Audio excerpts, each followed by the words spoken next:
right. Welcome back to another fantastic episode of News from the Pew, where we take the news from around the interwebs and distill it to make it slightly less frightening. I'm your host, Rick Barrett, and I'm joined by my good friend in Kentucky, Fawaz Yazi, who just did an awesome interview, a part of his awesome Get to Know series. He just did the latest one with Jason from the Martyrs Walk. You definitely should go check that out as well. And Steve Cunningham's here as well. So, gentlemen, let's get into it. And the big news, obviously, he dominates the headlines every time something happens. It's the Trump man, it's the T man, and he was officially indicted earlier this week. And there's a series of responses that we're going to let you see right now. Thank you.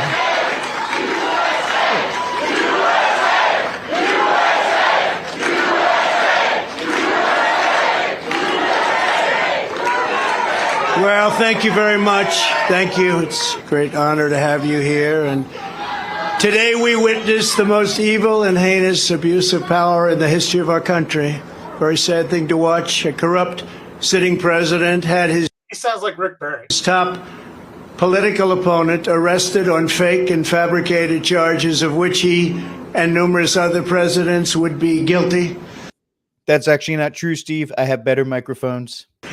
Right in the middle of a presidential election in which he is losing very badly. This is called election interference and yet another attempt to rig and steal a presidential election. More importantly, it's a political persecution like something straight out of a fascist or communist nation. This day will go down in infamy, and Joe Biden will forever be remembered as not only the most corrupt president in the history of our country, but perhaps even more importantly, the president who, together with a band of his closest thugs, misfits, and Marxists, tried to destroy American democracy. But they will fail, and we will win bigger and better than ever before. I need to say that former President Trump has just started making public remarks, just as he did on the evening of his first arraignment on criminal charges. That was April, when he was booked on 34 felony counts brought by the state of New York. Now, tonight, after his arraignment on federal felony charges, he's speaking again, this time to an audience of his supporters that's gathered for a campaign fundraiser tonight at his golf club and summer home in New Jersey. We knew heading into this that he was planning to make these remarks. We are prepared for his pre-fundraiser remarks tonight to again be essentially a Trump campaign speech. Because of that, we do not intend to carry these remarks live. As we have said before in these circumstances, there is a cost to us as a news organization to knowingly broadcast untrue things. That was the only reason why I played that, was because of that phrase. We are here to bring you the news. It hurts our ability to do that if we live broadcast what we fully expect in advance to be a litany of lies and false accusations, no matter who says them. And I do not say this with any glee. I hope it is clear that this is not a glib decision. We take our responsibility seriously. We revisit decisions like this all the time. We make the best call that we can in real time, every time. But tonight, our call is this. We will monitor that speech by the newly indicted former president. We will not carry his remarks live. If he says anything newsworthy, we promise we will turn that right around. Yeah, so a lot of big things going on there, a lot of big news. Just this continued downslide into the fracturing of these United States. And yeah, of course, the fact that Rachel Maddow is actually going to say something like a news organization or any of this other kind of stuff is would you not be shocked? And I'm not. But Fawaz, I'm going to stop babbling. I'm going to toss it to you. Your thoughts on the indictment, really just from a decorum standpoint. There was the unwritten rule for a long time. I mean, even famously, Ford pardoned Nixon because he didn't want the country just to essentially get to what we're at now. Yet where we are so far past anything like that it's almost like they are inciting or laying the groundwork for civil unrest between the two factions, for lack of a better term. Yeah, Rick and Steve, thanks again. Good to be with you guys. Yeah, I think Rick, you're absolutely right. There was an unwritten rule, a seal that has just been unbroken.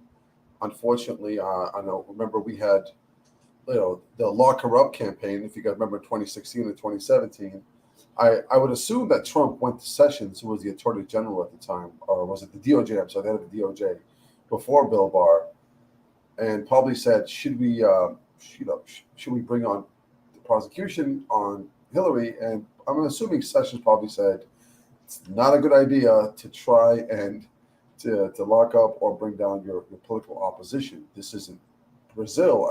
Brazil at this point is what they're trying to do. This isn't China. This isn't Cuba. This is the United States. We have the rule of law, as they say here. And you would assume that Biden and Garland, or the one who's really running this, Barack, would have the same thought that if you try to lock up or go after, because let's be honest here, there's a political ramifications here and there's a legal ramifications here. Did Trump at some point do something that is worthy? What president did not? I mean, what president can you look back, or what politician that you can't call on some and say, hey, you've done this in the past, and this is worthy of indictment, or this is worthy of legal action. And we just saw what happened with the GOP. Unfortunately, what we have here is not a two-party system. It's not a two-tier. It's a one-tier system. And then you've got the people who are in the grassroots trying to fight to bring this country back to where it's supposed to be, or even better. If you go back to the 40s and 50s, we had Senate hearings against who? Communists. Now that the communists have taken over, we've got people, true patriots, who are trying to bring the country back from the bottom up. But unfortunately, we're the minority. And we're the minority in politics, we're the minority in education, we're the minority everywhere, is because we idly sat by and watched them take over the country. Because my football and my cheese dips, we sat by and handed our children and usurped our authority over to the government in every way. Mm-hmm. And here we are now, trying to figure out what happened. Well, that's what happened. So you saw what happened with Adam Schiff, who knowingly lied about this anonymous tip that he had about the Russia collusion. Who Maddo over here is talking about the news organization. They knowingly knew that this was the nothing burger, but for 5 years straight we heard Russia, and Adam Schiff yesterday was facing I think be censured. I forgot what they were going to do, and I think $15 million fines for knowingly lying to Congress. And who joined the Democrats in not persecuting him? Of course, it was the Republicans, which the Democrats are going after the highest political opponent, Trump, and the GOP can't even fight back by doing what they're supposed to do with Schiff. Brick, hope you're doing better, buddy. I hope the surgery went well. I see Brick's on. But going back to this,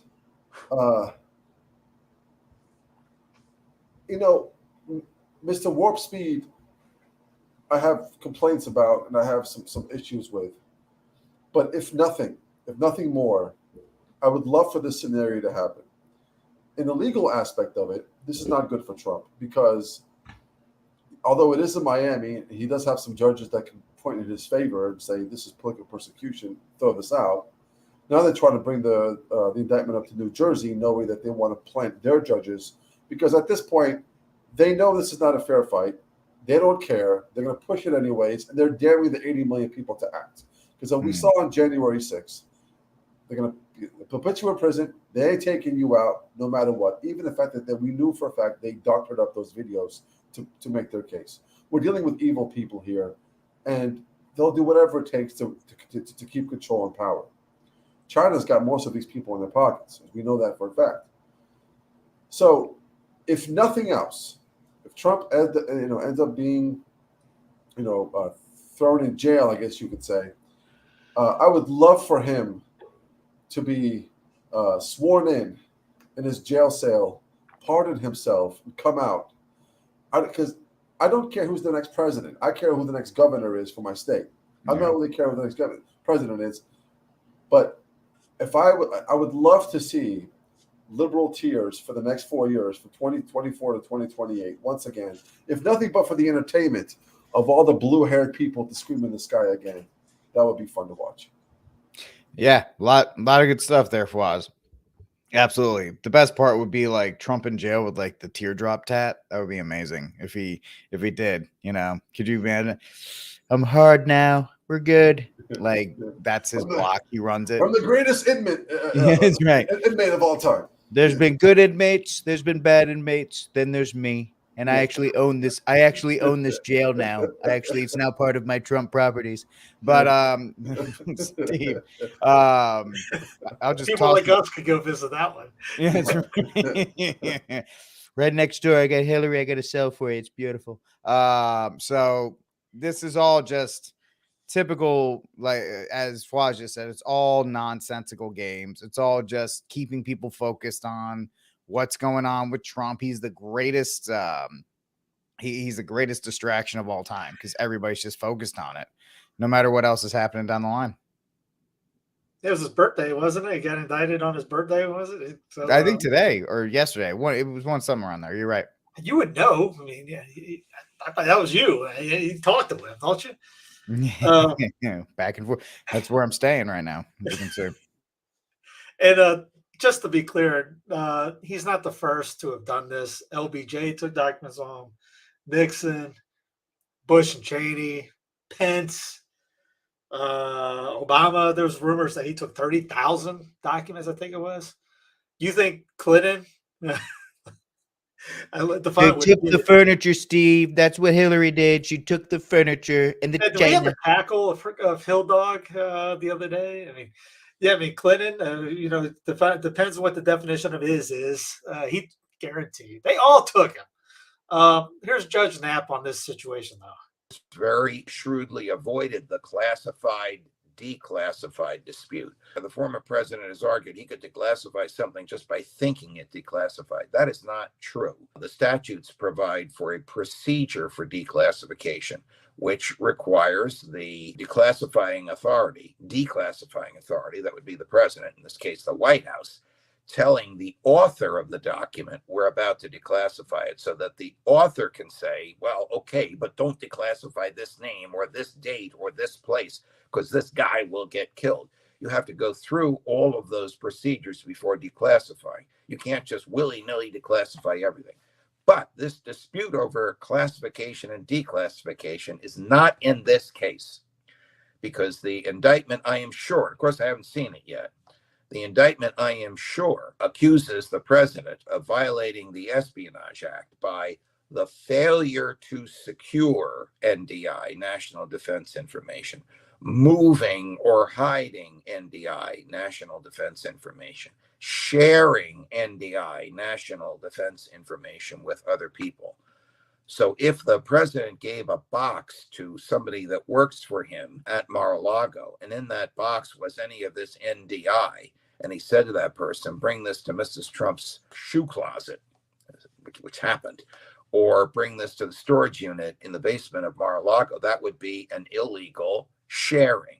That would be an illegal movement.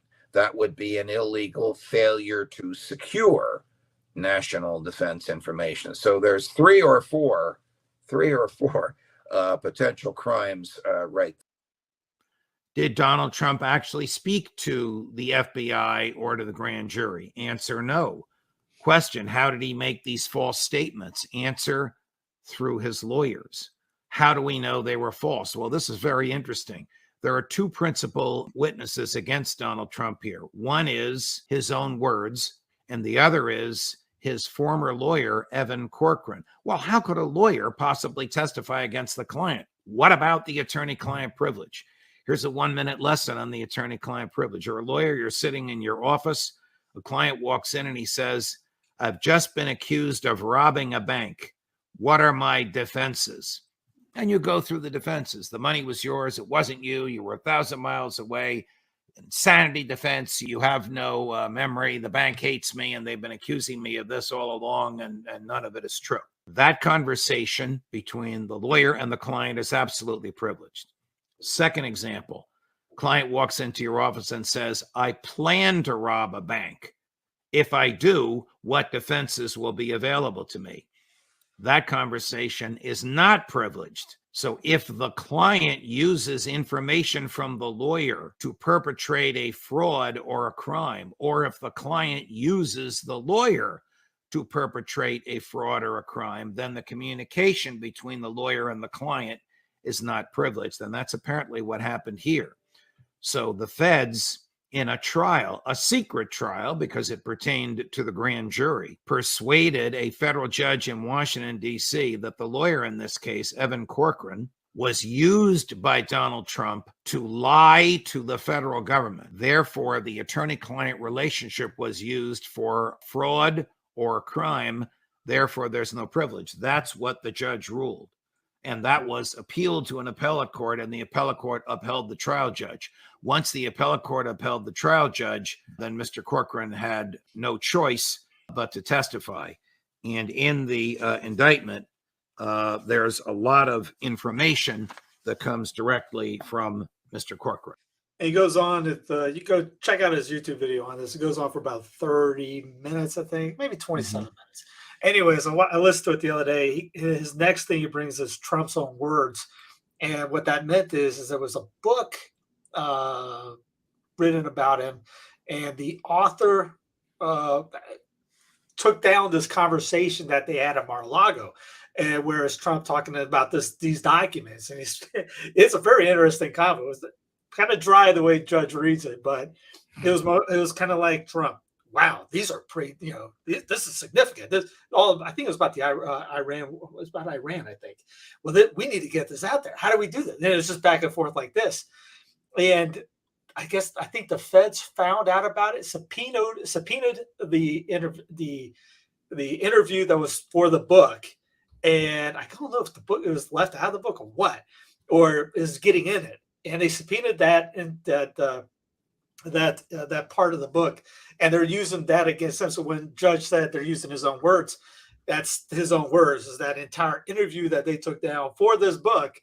I don't know if it's making the final edition or not, but they're using that language to go after him as well. But to what Fawaz was saying, what he said, he's gained $2 million, I think, since he's gotten indicted in donations. His numbers have gone up even more since I think $7 million. $7 million. $7 million now. Well, that was $2 million just a day or two ago. Yeah, he's fine. He's going to take this and roll with it. And somebody talked about, was a couple days ago, was he could pardon himself. He could win. I was at the gym and someone said, I can't believe this happened. I go, dude, you're a fan. He could literally win. He goes, really? I go, yeah, he doesn't have to go voting. People vote for him. I mean, all he has to do is win the voting part, win the election. He could win in jail. It'd be funnier anything, because I would love to see the mockery of it. Just the whole idea of this whole pomp and circumstance that we have an elected king. That was the beauty about Trump anyways, was he would go in there and he would just crap all over the White House. And all. He did not take it seriously like other people were like, oh, we have to kiss their boots when you walk in. And yeah, there are some, if you treated it right and you were dignified in there anyways. But anybody with two working brain cells can go ahead and say, guys, this is just, this is not what they say it is in there. I mean, you can go way before Clinton and him using it as a brothel, basically. But everyone, we got to take those eyeballs off DC and stop worrying about being national. Stop the nationalistic mindset. And as Fawaz said, worry about who's the governor in your area. Because hey, guess what? There's a bill going down right now for digital IDs. And if that goes through, with CBDC starting next month, like we talked about I brought up a couple weeks ago, the first week of July 4th, I think the 4th, they're actually bringing it in. FedNow, you go in and you have to have somebody protect you from that, like DeSantis is doing in Florida. Now, DeSantis is not going to be, it's going to be Trump, Biden, in the finals. And America's next top president. The field is 64, which is already limited out to the Sweet 16 right now. It's Trump and Biden. Even here's what's his face. I forget his name, but he's it is obviously, as you said, it is unprecedented. I should say that there have been democracies that have prosecuted, put criminal prosecution of former leaders because those times have been so extraordinary. And here in the middle of an election. And this obviously is very extraordinary. I disagree with the allegations. I just think I do not believe those allegations because of, I think, the intellectual dishonesty in that indictment. So I think the federal court is actually, I think, based on the precedent of the Clinton sock drawer case, where effectively Judge Jackson said that it is at the president's, her language, not mine, sole discretion as to what is and is not covered as a presidential. This guy is not a moron when it comes to, I think he actually read the Constitution once. The record. I think the court will acquit him. But that's beside the point of the judgment that President Biden made. And if Trump's judgment was bad, President Biden's judgment is worse for actually bringing a prosecution. He should have done what Trump did. President Biden didn't bring a prosecution. The Department of Justice reports into the President of the United States. And so this is a fig leaf, which is why I think the media needs to get to the bottom of it. See what I mean? He knows that.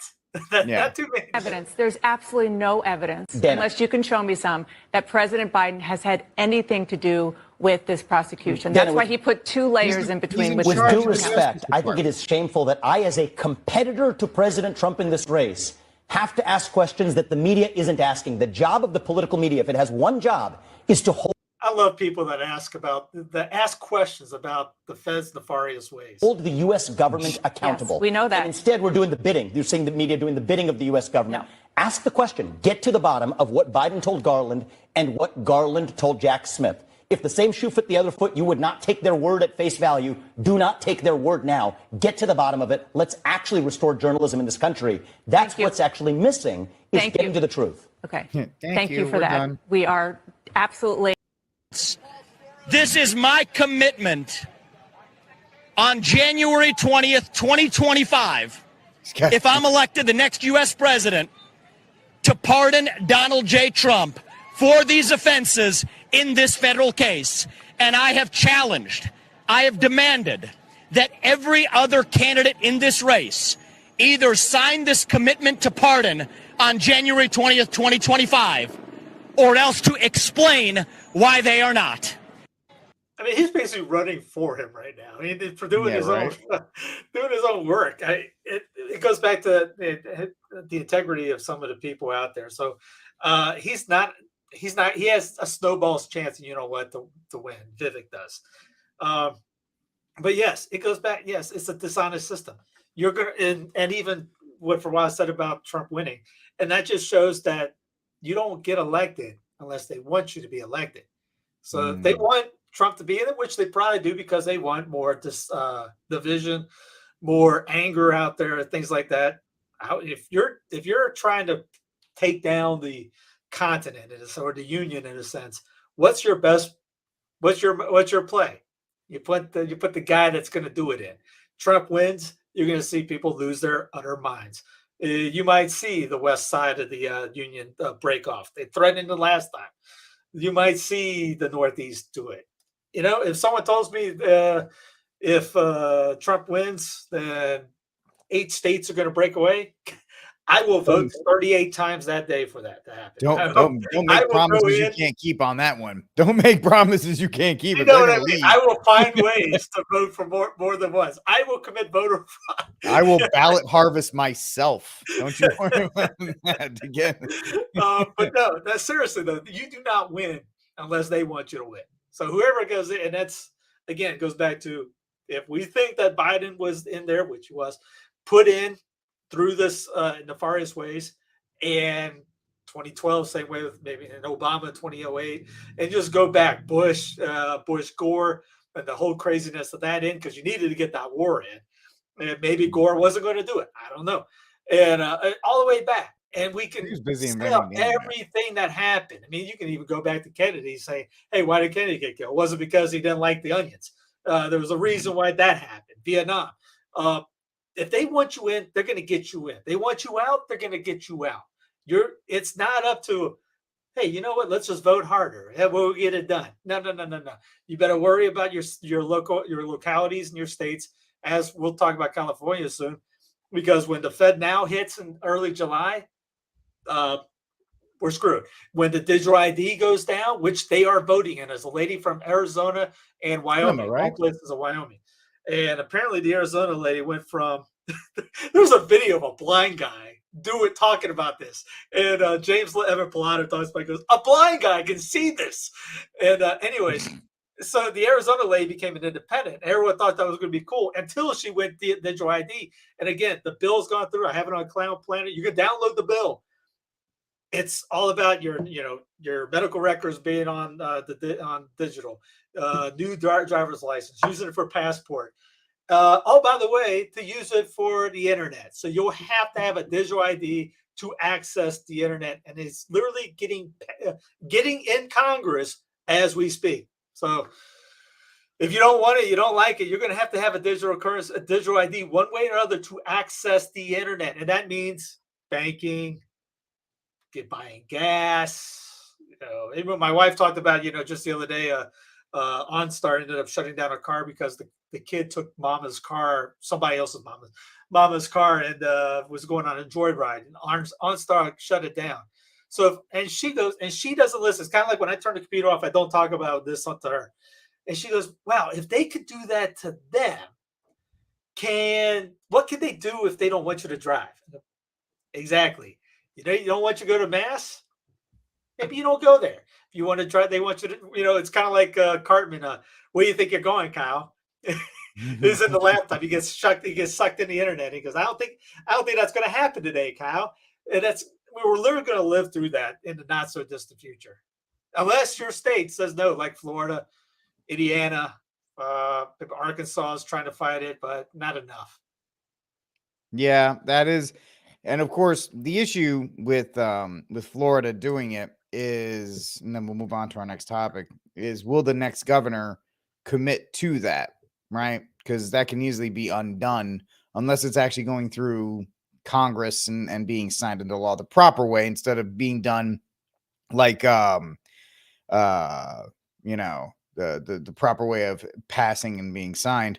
Yes, all three of us, you can pretty much see this entire show from space because of the glare we're putting off. But let's get to our next topic. So we've talked about San Francisco a couple times, the left being pushed away.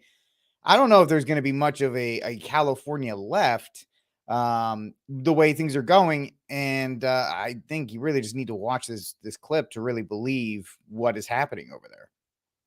I have great confidence in his leadership. I don't want him to fail. Been able to accomplish. I think his policies are failing. CHIPS Act, Science Act, do you oppose that? I will tell you, on every measure, from the economy, inflation, borders, energy, national security, he's missing in action. Let's talk about them in order. Hang on. Wait, I want to challenge the premise. You said the economy, 13.1 million jobs he's created. More. These are post-COVID jobs. Okay. This is your front runner for 2024, by the way. He's going to be any moron with two working brains can tell. Wait a minute, that doesn't mean the economy is up. The economy is not built on job market, especially when you go from 0 to now. That's an artificial number. No. Then let me stipulate this as an opportunity to engage civilly on this. Okay. Fair point. Your president, Donald Trump, lost 2.6 million jobs during his 4 years. We've created 13.1 million. Fine, you can. If they're going to use that narrative of COVID, then the world shut down during that time? Maintain a COVID frame. How about the creating jobs is not Biden's giving people their job back? 6 times more jobs than the previous 3 Republican presidents combined. Are you going to tell me Sean, that the average family, where we have 2/3 of Americans now living paycheck to paycheck, it was 70% under Trump? That was 70%. It was 70% under Donald Trump. Pre-COVID, we had the lowest unemployment rate for. In full disclosure, this Coke versus Pepsi stuff can make me just want to pound my head on the wall. Every demographic. Now, we have the lowest black unemployment in history, and you and I are living with the lowest unemployment in our lifetime, Sean. We had it for every demographic, and the economy was black unemployment's record low under Joe Biden. Okay. We had historic low after historic low under Donald Trump. Donald Trump. I mean, but he's cleaned Trump's clock, Biden, in terms of the progress and job creation. Bill, adds the very important factor that affirming a child's gender identity is in their best interest, which is what your question is about. Why does it actually say that in an affirmative way? And it really is because if you have a 7-year-old who's talking about having a potential to say, being able to articulate that they believe that they are not the same gender as they are biologically, then it should be affirmed. And through care, it should be determined. And that's what we did with our own child. And that would give the ability for a parent who wasn't sure to affirm and get their child the care that they need to make that, so they can begin to articulate that determination. But by saying and rejecting it in wholesale, then you're essentially rejecting your child. And that is not in the best interests of a child. We should be affirming our children in every possible way and getting them whatever appropriate care they need, whether it's based on their gender, whether it's based on how their studies are in school. It doesn't matter. Our children should be affirmed. And this is saying that you have to include gender affirmation as a part. Year 11 in the state legislature, and all the time we're proposing policies to protect children. After 11 years, I've come to a conclusion that we need to start protecting parents. That's just not happening. I've been here and witnessed a full frontal assault on charter schools, taking away parents' choice and how their children are going to be educated, to the detriment particularly of children of color. In recent years, we have put government bureaucrats between parents, children, and doctors when it comes to medical care. And now we have this, where if a parent does not support the ideology of the government, they're going to be taken away from the home. Now, I agree with both Senator Weiner and Senator Laird that today it only involves divorce proceedings. And frankly, a judge can already factor this in. But I can assure you it's not going to end with divorce proceedings. In the past, when we've had these discussions and I've seen parental rights atrophied, I've encouraged people to keep fighting. I've changed my mind on that. If you love your children, you need to flee California. You need to flee. We are moving towards the pathway of the Handmaid's Tale. California is becoming the new Gilead, and it just breaks my heart. I'm born and raised in this state. I love this state. I'm not going to stay in this state because it's just too oppressive, and I believe in freedom, and so I'm going to move to America when I leave the legislature. Move to America. Makes me remind me of the clip from the first Scary Movie, when they were showing the news reporters and there was the black ones like, white people kill, we getting the blank out of here. That's exactly what it feels like with the guy saying, home state's going to crap, we're getting out of here. And it's not even just the legislature. This week, it has come out that a prominent hotel in downtown San Francisco is essentially just walking away from their lease. And there is a mall that is losing tenants who are like, yeah, we're out of here too. And I think we're going to bring up the article now while we talk about it. But the fact, folks, that people left the cities after COVID, and now you have the business community can't be supported by this, A, because there's nobody there, and B, the tourist money is gone. Essentially because there is nobody wants to go to San Francisco where they have to dodge poop and they have to dodge needles. So you have a major hotel chain that is essentially doing what they did in Arizona in 2008. People are just, when the housing market crashed, then people just threw their keys at the front door and said, I'm leaving, and just drove off. You can charge it off and destroy my credit. I don't care. I can't afford it. You're seeing the same thing here. And I predict in every major city, you're going to start seeing this again because these democratic policies are really coming to fruition, defunding the police. And we've seen these snatch and grab jobs for so long that it's only a matter of time that businesses, no matter how woke they pretend to be, the bottom line is the bottom line. We can't prop up this hotel. We can't prop up this mall if we got to pay for security and we got to pay for all this other kind of stuff because we're not making any money, Fwaz. So, and you're a California refugee, so leaving that state, and it was only a matter of time. I actually thought New York was going to start with this. I thought New York was going to start having properties be abandoned, but it doesn't shock me at all that San Francisco was really the first to have major corporations just say, I'll take the loss. Yeah, no, that's a good point. I think if I remember correctly, Elon Musk was talking about the fact that a lot of his employees in Twitter are getting their windows smashed, and because the crime response from the police are just so police have their hands tied because of the legislature, they can't do much. And he's also complaining. Yeah, it, it's tough because it's such a beautiful state. Um, Being in San Diego most of my life was a pleasure. It was a beautiful state, so much to do. Good Catholics, good people. The Diocese of Los Angeles is the biggest diocese I think in the country. However you want to take that, as far as like lukewarm Catholics versus fervent Catholics, but yeah, that's a great scene. Escape from LA. You know,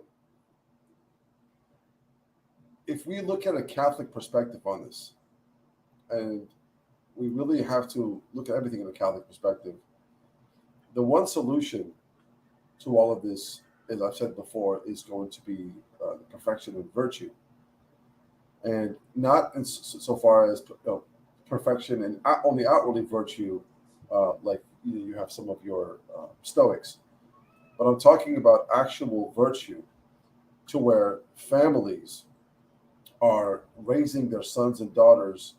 Because I've said this before, when you have children, you give them up for the sake of God, and you try to raise them right, because there's a crown in heaven that awaits for them. And like Fulton Sheen says, woe to the parents that will not, make his child aware of that crown. And a lot of times, our families, even Catholics, we're raising our children to think only in terms of earthly worth, but not heavenly. So when you have settlers that came into California, it's a very Catholic state, and because have your Sacramentos and your San Jose's and San Diego. So, fun fact: when settlers came into San Diego, when they first founded San Diego, the reason they named it San Diego was because it was the feast day of Saint Diego when they got there, or when they got to San Francisco. You should kind of see the liturgical calendar as they moved up north. And it's gotten to the point where, like I said before, Catholics have really just lukewarm Catholics have dropped the ball on this, and there's no difference between a normal, your everyday Catholic now, and somebody who's just an atheist or a hedonist, I guess you would say, someone who just wants to live according to materialistic worth. But the solution to this is, when you have children, not only do you give them up for God, but you have this unwritten contract in society that you are going to possess the virtue and the diligence that's necessary to raise good citizens, so that when you release them out to the world, when they're adults at 18 years old, and you send them off to the world, they don't become a burden on the entire society. And I don't think we put that emphasis on parents as much. It's like, you can't give what you don't have. And I think the church has really failed in that aspect of family, of giving the proper understanding of virtue. If you would have followed the fasting laws of the church prior, before Vatican II, because I'm not a fan of the new fasting law, the 2 week. I think it would have built a certain amount of virtue in the individual to will the person to pick the greater good, and that would have trickled down onto the family. The children would have been better. We had more priests and good families. But what's happened is, you've got folks who have just dropped the ball on parenting. Parenting nowadays is just, have your child and, I guess, try to feed them once a day, and then just hand them over to the government for education, and even in the moral sense. So I'm not surprised any of this is happening whatsoever. So when they are trying to take your child away because you do not conform to the child's delusion, or the fact that a child just says what the children have a big imagination. When a child comes and says, "I like to play with dolls," all of a sudden you have to take the child words now, and we know what this is. The pharmaceutical companies are losing some money from abortion now because of the of some of these states that are just passing these abortion laws. So what is the next multi-billion-dollar multi-trillion-dollar company business is, transitioning all of these children, and they always go after the kids. That's what the devil does.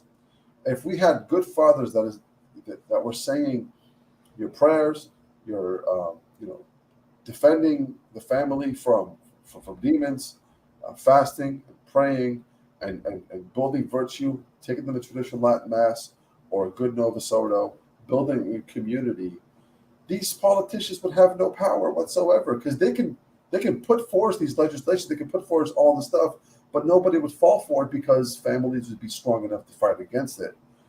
And the most heartbreaking thing for me is when I see mothers that are using their children as pawns for 15 minutes of fame, for some form of pat in the back from their community or the politician.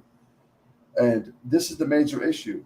Unless we get families back to the focusing on virtue and the true Catholic faith, this is going to get worse. And San Francisco is going to be San Diego. It's going to be Sacramento. It's going to be Las Vegas. It's going to be Arizona, and it's going to trickle all over the place. The problem here is not evil politicians, because we've had those from the dawn of time, after the fall. The problem here is good men are not standing up enough. Yeah, that usually, when you talk about the smash and grabs and the crime that's led down, the drug use, the homelessness, all that kind of stuff, may sound like a broken record, but it is the destruction of the nuclear family that has led to all of that. And that's an excellent point, Fawaz, you bring up. Steve, I mean, this is the democratic utopia, right? This is everything, kind of like when I talk about gun laws and stuff like that. California is the model. They have everything you could dream of, and they put it in there. Every socialist, communist, progressive, whatever idea you want to call it, that's been tried in California. So why is it not satisfactory to these people, especially these supposed woke corporations who are in line with the current thing? Why are they not sticking it out for the greater good? First, I'll do a shameless plug. I did a 2-hour thing on how Catholicism came to the United States. I'm doing a series which finally got Florida halfway done. Hopefully, it'll be done soon. But it's on California, 2 hours long. We go through all the missions and how they got there. For some reason, I decided I thought that was a good idea to do stuff like that. I think it's cool. But again, it goes back to when I was talking to Dr. Mary about Florida. This is kind of like a Catholic pride thing. It's to me, it's why are we what we are? Why do we even care? If like you're in Florida, if you don't know who those martyrs in Florida that gave their blood just to be at the mission or to cross the land, and then we was kind of like ho hum, we'll go to mass every Sunday, we'll sing kumbaya, whatever. It doesn't care. Your heart's not there. And what Fawaz talked about enough men standing up, I don't think enough men are kneeling down. Even though Byzantine, you stand up. So if you're going to stand up like those guys do. Stand at attention, because I think the reason why they do it is kind of like a military attention type deal. You're standing ready to act, and that's their form of prayer. You're not just standing with your legs crossed or kneeling on, holding on. You're focused. And they used to tie their hair, which none of us can do anymore, against a post if they were falling asleep, just so that they wouldn't fall over. That would they'd stay standing so they can continue their prayer and the vigils that they would do. And even though I did hear somebody saying the West needs to incorporate a lot of what the East has in their sense, but different story for another topic on that. But yeah, California, that's where everyone's at right now. That's the focus. New York is just like that. They'll be soon that way. I mean, shoot. I mean, you see what Hochul and those guys have been doing, even in New York City. Yes, New York City. Yes, New York City. Yes, it's a liberal utopia there. And yes, good man has just kind of like ho hum. We didn't get in the government. We haven't done the school boards, which you see people going after the kids, and you see people yelling at the school boards. But where were you guys at beforehand when you didn't care about that election, but you cared about DC and who's going to go, who you're sending to DC, or who your next elected dictator is going to be? But you didn't care about who your sheriff was going to be or who your school board is going to be. You don't care about talking to your neighbor. You don't care about helping each other. You go to mass and you just leave. You don't join. You're not with the Knights of Columbus. You're not helping. Not saying you need to be cooks of the kitchen, but actually do something for, your community and spread the word and spread the faith and do extra prayers and do what Father Mateo has talked about with the penance and, take your faith seriously in the sense, because I was thinking of Baltimore. There's a lady up there that runs the pro-life group that's right across the street from San Alfonso, and they had a guy get just beat down outside it a couple weeks ago. And I don't know if you guys remember the movie. Remember the movie Tears of the Sun with Bruce Willis? And they got the war movie. I'm thinking of is they come in, they see that it is a Catholic group that Bruce Willis and he's talking to is a missionary doctor, and they're trying to help the indigenous there. And it was a couple nuns that's with him as well. And they tell Bruce that the Marines tell him, you got to get out. They are coming and they are going to kill you. And they were basically saying, well, we can't leave because we got all these wounded here and they need the help, but they know they're going to probably die. And long story short, then you see the next scene, they're flying out in a helicopter. They take the main dock out and they leave the nuns, they leave the priest, and they ended up just killing everyone that was there. Yep. In a sense, you think about thinking about that with the people in Baltimore. They are actively trying to fight without knives, bullets, whatever, spiritually, trying to convert the area by doing good for the area. Yes, they're going to get pounded. They're going to get beat. They're going to have graffiti. They're going to get their places, destroyed by glass. And they're not looking to leave. They're put the fort down. Now, I'm not saying that what he said about getting out of California is wrong. Yeah, probably would have left a long time ago. That old joke with you can't find a U-Haul in California. They're all outside it.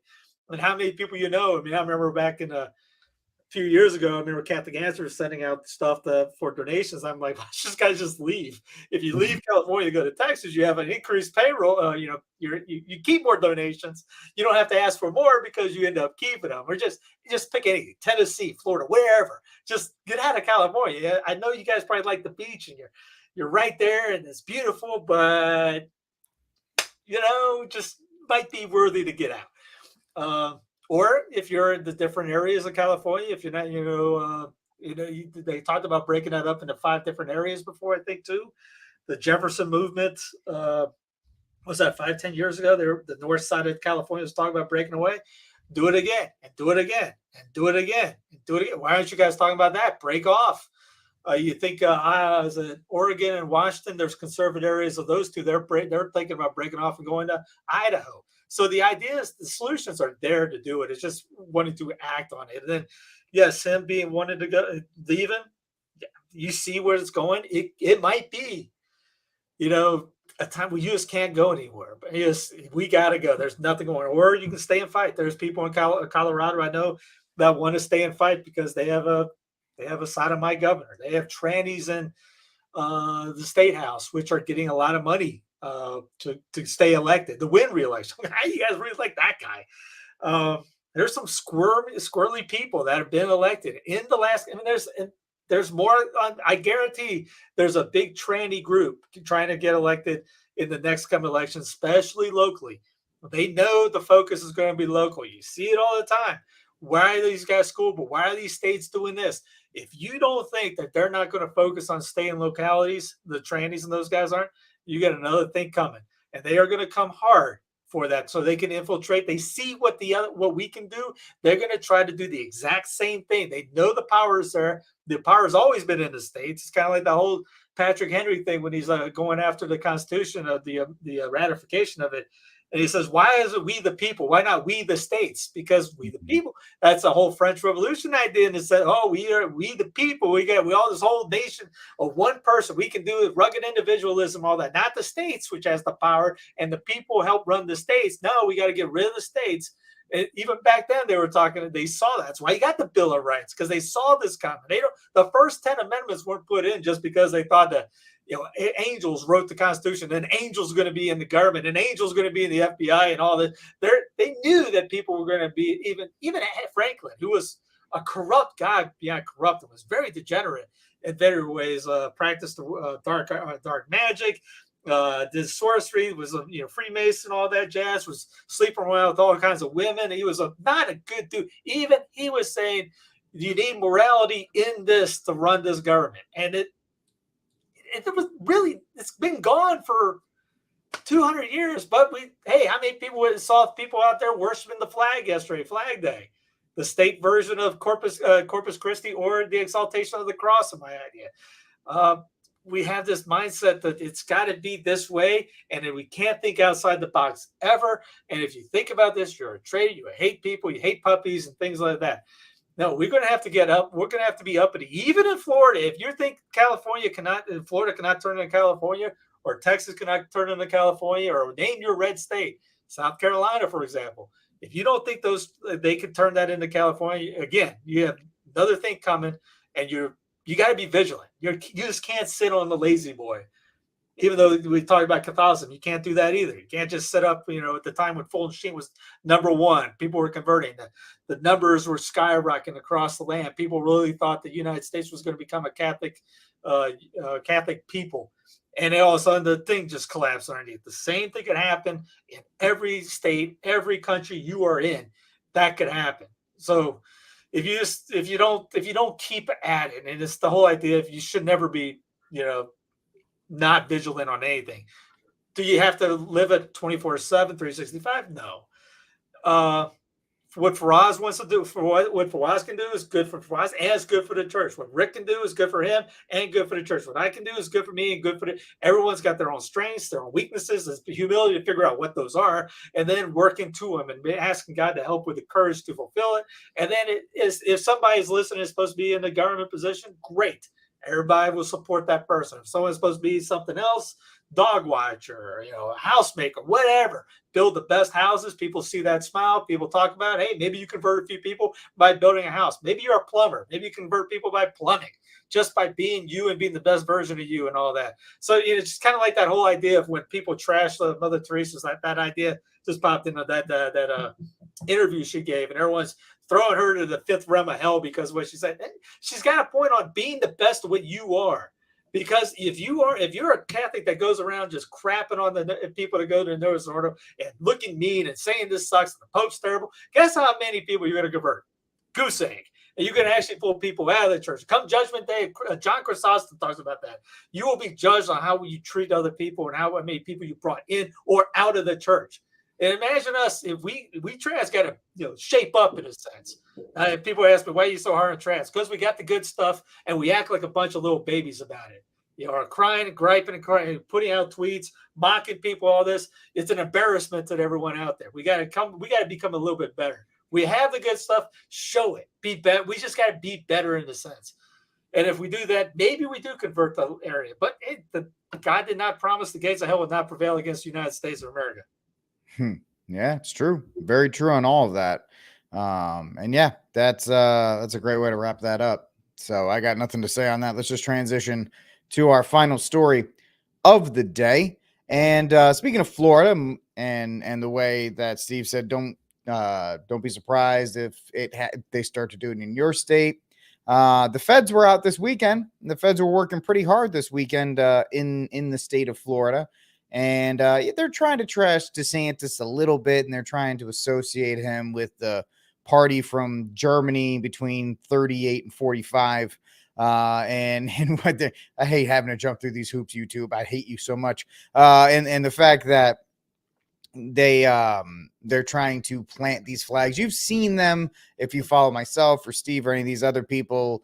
These clad groups in khakis, and there you go. They just happen to be in front of Disney World with the certain flag that everybody hates. And of course they have a DeSantis flag too, just for good measure, just because. And I guess it's because Ron DeSantis is pushing back against Disney. But the fact of the matter is that, this is nothing more than a fed up.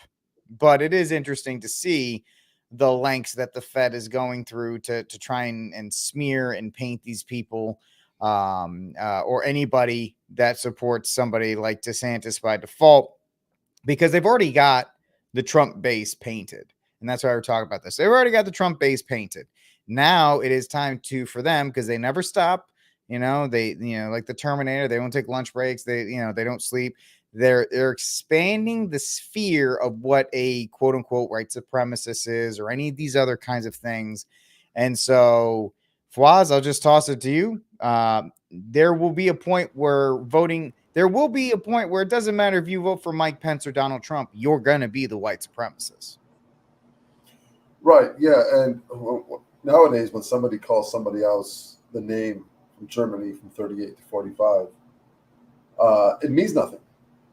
Actually, words nowadays mean nothing at all, because white supremacy, racism, misogynist, all the isms, they're painted towards anybody that they don't like. So it's no longer words.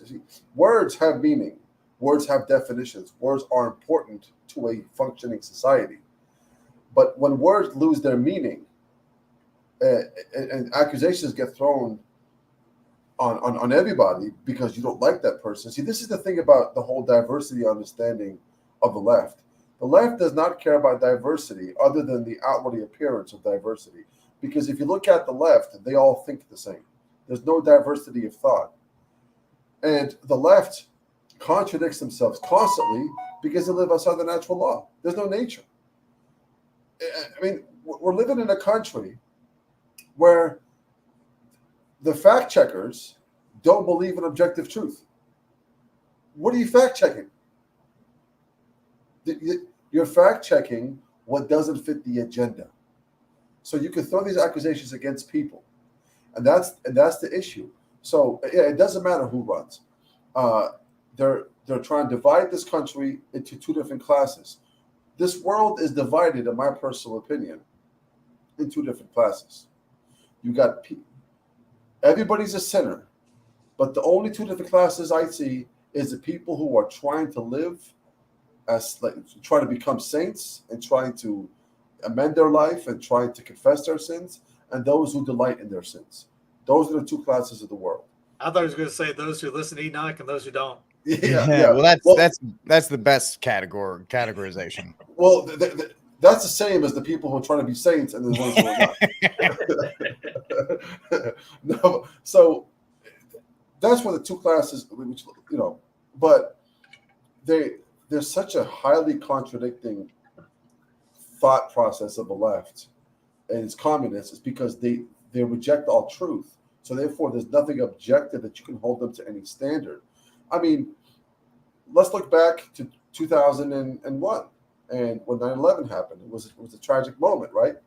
And you had the left come out and they said, you cannot blame the entire religion of Islam because of 2 or 3 people.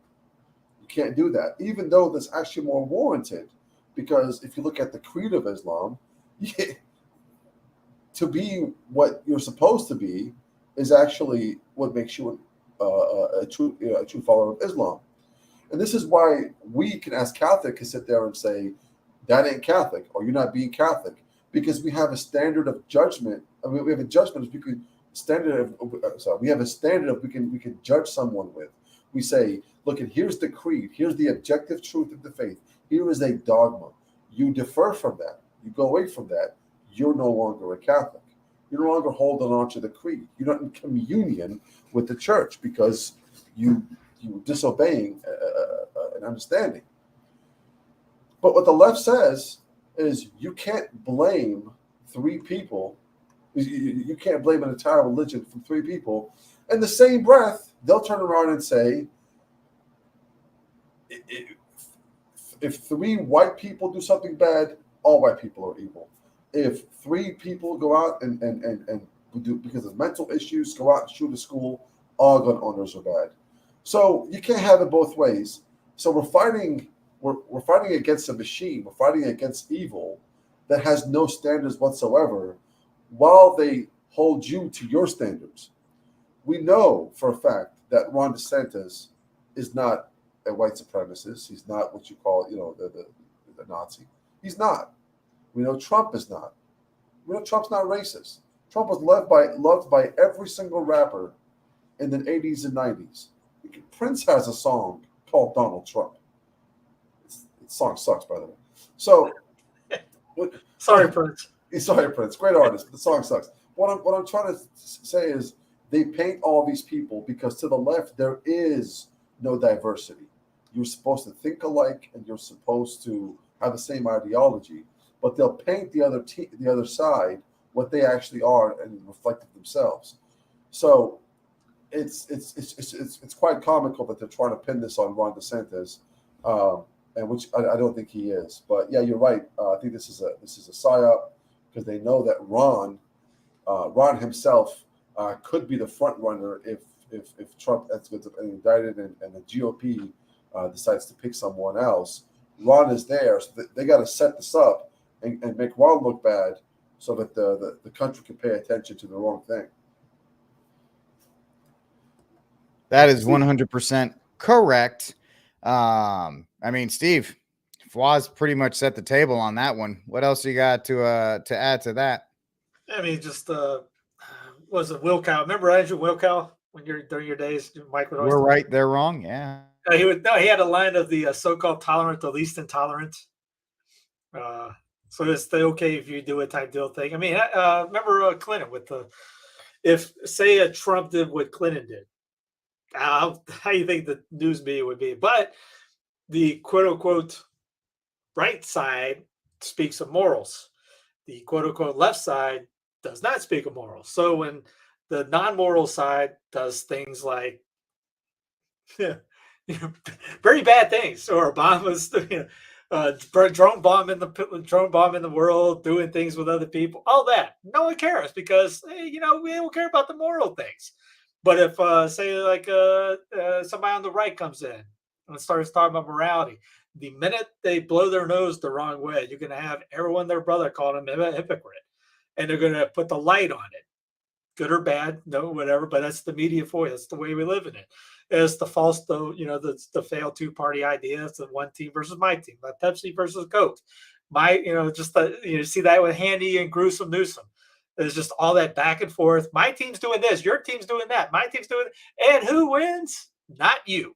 That's why housing is going down. The interest levels going. Hey, the Fed didn't raise interest rates in a while. You think Gruesome cares about that? He don't care about the income. It's there's what you call by classes of people. We got the middle class pays the most and gets the less back. The lower class pays the least in taxes, gets a ton back, and the upper class pays a lot of taxes but get a ton of back. It's the corporate I forget the name of it, but they get a ton back in the taxes too. It's the middle guy. It's us that is always trashed on in the income tax wise. Show me a president come in and say we're going to repeal the income tax. If he doesn't get 100% of the vote, there's something wrong with the people. It's like, no, I want to pay more tax. Well, you have the freedom to pay as much as you want in a check to send out to the IRS. You get rid of that. Get rid of the income tax amendment. That'd be a great thing for the middle class. But no, nobody's going to do that because you got to feed the beast. I mean, Philadelphia, they just had I-95, a little section of that crashed to the ground. DeSantis had the hurricane. Was it Hurricane Ira? What was the Irene? Ida? The latest one. The latest, whatever it was. He took about a month to rebuild the bridge. Yeah. Maybe a couple weeks it was. In Philly, they're talking about months just to rebuild a section of the bridge. And DeSantis did that, across the Gulf of Mexico. I think it was the Keys, redid the bridge. We spent how much money in Ukraine? They can't fix the bridge. In most Democrats, and I know we're going to play a two-party system right now, in most Democrat-run states and cities, you have terrible infrastructures. The roads are falling apart. The bridges are that. You don't have that in all the other places because they're spending more for the welfare state than they are on everything else. So they care about the people as much as they know they can use them. Like you brought up the big pharma with abortion. Yes, they've lost the money on that, but the tranny movement, man, they're going to get people hooked for the rest of their lives on big pharma because of that. If you look at just the gruesomeness of that surgery, you have to do multiple surgeries, and then you got to come back in for the drugs you got to be on for the rest of your life. I have a a guy there's a Fox guy right here. He's talking about transgender influencer Oily London says Bud Light Target loses billions. Anyways, we know this. He lived as a woman for 6 months before transitioning back to a male. And I'm sure he is as screwed up as anybody can be screwed up before. And they're going to try to do that with kids. And obviously Target's focused on that. You got commercials focusing on it. You got drag shows with the kids going up, learning how to drop money in the pot and all this. And people are upset, saying, what's the big deal? Somebody can go to a drag thing. But it's why you got to push on the kids thing. Last American Vagabond has done a great work on digging up some of the videos on that. I put a few of it on Clown Planet. And the books that they're reading. There was a lady that stood there in front of the city council, a school board, I think it was, reading a book that's in the schools. And the lady said, please stop. There's children here present. Now, if they can't read the book that the schools are having the kids read in the schools, and the lady tells her to stop at the school board because there's kids present, it's that bad. And there's one in North Carolina up here in Greensboro. They just they went after a flag, and they ripped it in two, and everyone's losing. All the LGBT. By the way, shouldn't B be eliminated since it's bi and they don't think there's two sexes, genders anymore? Anyways, so they ripped that apart. They're getting a new one. It's a whole nutcase thing going on out here. And then in Wake County, they're reading a book called Queer. There's a video of a lady reading it to the school board. And even Ryan had to stop after a couple seconds. So if you want to watch this, go click it. It's on Twitter. You can look this up. And just the level that they're doing to the children. There's no words for it. I was thinking of St. Boniface. We talked about this last time, going up and just chopping down the tree. I mean, there's going to be a time when you might have to chop down these, just even the flags. I mean, they got the flag on the White House. It's in the thumbnail. You're not going to see anything else like that. But they bend the knee at this new religion. Which, speaking of that, I'll just go ahead through it. We got the new religion. They want to do it, and here's the Harari talking about rewriting the Bible. AI can create new ideas. Can even write a new Bible. Throughout history, religions dreamt about having a book. And remember, this guy is a gay atheist Jew. Written by a superhuman intelligence, by a non-human entity. Every religion claims our book, all the other books of the other religions, humans wrote them. But our book, no. It came from some superhuman intelligence. In a few years, there might be religions that are actually correct. That just think about a religion whose holy book is written by an AI. That could be a reality in a few years. So their holy writ that they're coming up, because they're trying to do this whole religion thing. They call him the philosopher. Think of what Thomas Aquinas called Aristotle, the philosopher. Literally, you could parallel that with this guy on this. He's got some wackadoo ideas, and everything they're pushing is coming from this guy's ideas. Everything from the WEF, again, it's in play. You're seeing it in real life time. From the digital ID, the digital currency, to this. What if we get a new Bible in here? You think it's not going to be a James Martin type Bible? Guarantee it. I would absolutely agree with that. The new and improved Bible, and then of course with the new Bible you get updates, right? We have our firmware update for this Bible 13.1.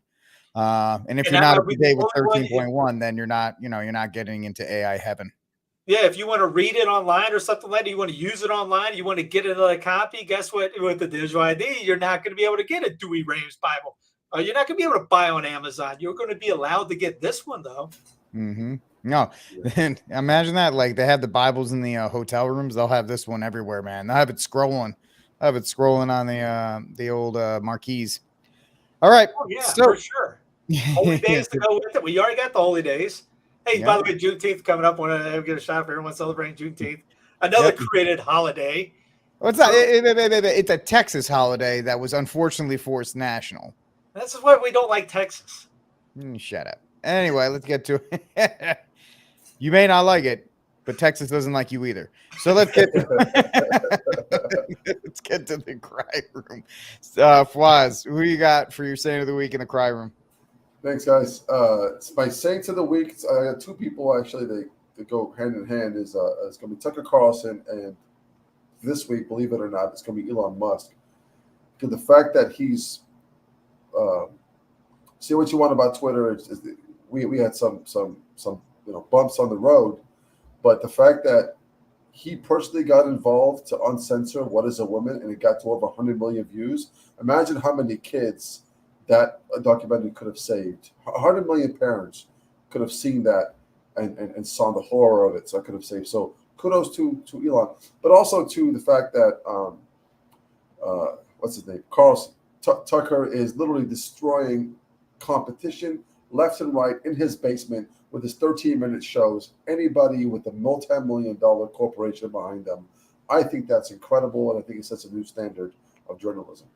Yeah, it is absolutely. All right, I'm sorry, I cut you off. Who else did you good? My cry room is going to be the GOP for not going after Schiff, even though we know for a fact what he did was illegal and immoral. He lied, and they just sat back and let him walk, and at the same time have said nothing about the Trump indictment, which goes to show you we don't have a two-tier system here. We have one uniparty. Yeah, I think the Biden thing's going down at the same time, right? Isn't that right? The Joey B, yeah. Yep, with that. All right, Steve, who you got? I'll go cry room. Let me pull it up. Oh yeah, I forgot to bring that up about the whole last segment we were talking about. Did you know high-speed internet's not a luxury; it's a necessity. So now where I live, yeah, they're giving you $30 for free high-speed internet. What is this, 1997? Cry room, I'm going with Anthony Bass. Everyone knows and loves Anthony. Popcorn Anthony. Popcorn Bass, and he was the one that cowered to the LGBT homo fascist mafia a couple weeks ago. They sent him down, I guess, for reassignment, literally. But as Kurt Schilling said, Anthony doesn't have the numbers to be able to say things like that. I mean, I don't know Trevor Williams' stats right off the top of my head, but Kershaw definitely has stats. Bass wasn't having a good year anyways. And then he has the popcorn incident and then this. So they just kicked the problem child out for, Too bad, man. You should have, if you're going to get kicked to the can, you should have had some brass to do it with. Well, he was too busy trying to get free airline tickets out of whatever airline he was deciding to cause drama, man. Once you start doing that, it's all downhill for you guys. But that's neither here, there, nor anywhere. I'll be a shocker for the Saint of the Week. This is going to be I'll never say it again, Mr. Tyson.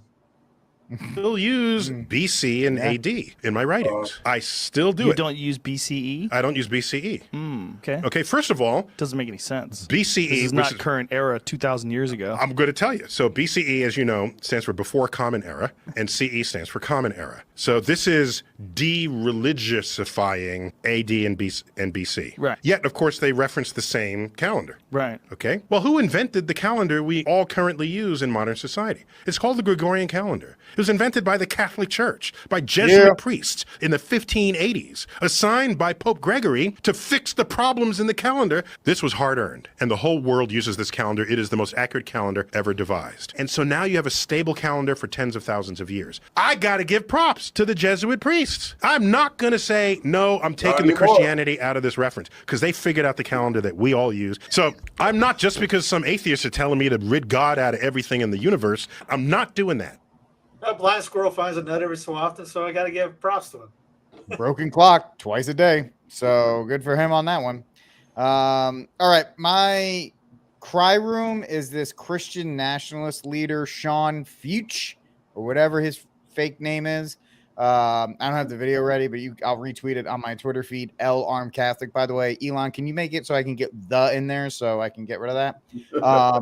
I can pull it up. I had him on Clown Planet yesterday. Yeah, so he walks into the U.S. Capitol yesterday with some grape juice from that he got at the Dollar Tree, and he makes this absolutely ridiculous statement. And this is a problem because it makes us all look bad. Like the one true Catholic Church, we ain't doing this nonsensical stuff. and this showboating and these uber fake religions that are so desperate to try and call some kind of credibility, they end up doing this where he walks onto the Capitol, he says, this guy, the blood of Jesus over this nation. And then he took a sip of the Heinz grape juice. Welch's. What? Welch's. I'm sorry, it was sponsored. He had to make sure it was a sponsored event. But this loser's in my cry room because he absolutely is one, and he makes this is like right wing watching all these people get to point at us. It's like, no, this is not my team, bro. But they lump us all in together. So you get that. My saints of the week are the kids. And the kids are all right, especially in the great state of Massachusetts, where they literally they went all Saruman and ripped down all the pride flags that they could, and they started chanting that their pronouns were USA. And the fact is, these people didn't realize this. I could have told you this as a teacher. Children are naturally rebellious. They're naturally rebellious, and if you shove pride down there in their faces for how many plus years, guess what? They're going to be like, this is the establishment now. This is not some kind of like, you're not oppressed, because they look on Instagram on Pride Month and they see every single company, with the colors and the commercials and all this other stuff. And it worked exactly as I said it was going to, I think a couple years ago, that kids are just going to rebel against this, and you're going to turn off the idea of pride for an entire generation. And it looks like it. Massachusetts middle school students tear down rainbow decorations. Officials slam it as intolerance and homophobia. You know what's going to happen? The kids are going to double down. You're not going to win this fight. It's just like for the parents out there, if your beautiful daughter comes home with like tatted up Mike, if you tell them don't date tatted up Mike, guess what they're going to do? They're going to run away with tatted up Mike. So if you tell these teenage kids that they're homophobic and all this other stuff, they're going to start using these things as badges of honor. So you know what? Go ahead and do it, and because you are not going to win this fight. So those are my little saints of the week. Good job, Massachusetts kids. And it didn't happen in Texas. It happened in blue Massachusetts, which is just even more of a shock. All right, ladies and gentlemen. Brother, did you see that? Did you see that the students in the classroom, when the guy had his phone out and he was videotaping it, they were showing some the alphabet movement movie, and all of the students were like, no, not again. We don't want this. Don't show this to kids. The teacher got up and says, keep it up, and you're all getting Saturday school this summer. And they're probably like, whatever. Yeah. So you're right. They are pushing back because the movement is very bullyish. They're bullies. That's the thing. You guys are parents. Like you try to get your kids to eat vegetables or anything like that. The more you push, and that's the problem, is all these teachers, they don't have kids. They're just told in teaching school that you are the authority, and you double down on that authority, and you tell them that, and the kids are like, okay, yeah, right. That pride video is going to find itself in the bottom of the river by the end of the day because we ain't doing this. Yeah. So you hate like the Pachamama. right next to Pachamama, right? All of them, drown them all. That's the only way. That's the only way, baby. By God's creation, take them out by water. All right, folks, that's it for this episode of News from the Pew. If you like what you saw, hit the like, subscribe, and share the News from the Pew. We'll be back next week. Thank you guys for hanging out with us on the Rumble. I saw we got a little bit of response there. So definitely, if you're on the Rumble, subscribe, check us out there as well. I'm Rick Barrett, the Armed Catholic, speaking for Fawaz and Steve, my excellent guests as always. And John, we miss you, buddy. We'll see you back next week. And Brick, good for you on your recovery. We're praying for you, buddy. Speedy recovery. God bless, and Viva Cristo Rey. Instead of searching YouTube for something that won't make you run to confession, let's talk about the Catholic video alternative platform, Spiritus TV. Spiritus TV is the only video platform that is guided by Catholic morality. That means you will not have to worry about the influences of modernity on you and your family. In a time where YouTube is promoting whatever flavor of the month degeneracy, and all these supposed alternatives are the same thing with a different coat of paint, Spiritus TV is here for you, your family, and the faith. Check us out at spiritustv.com. That is spiritustv.com.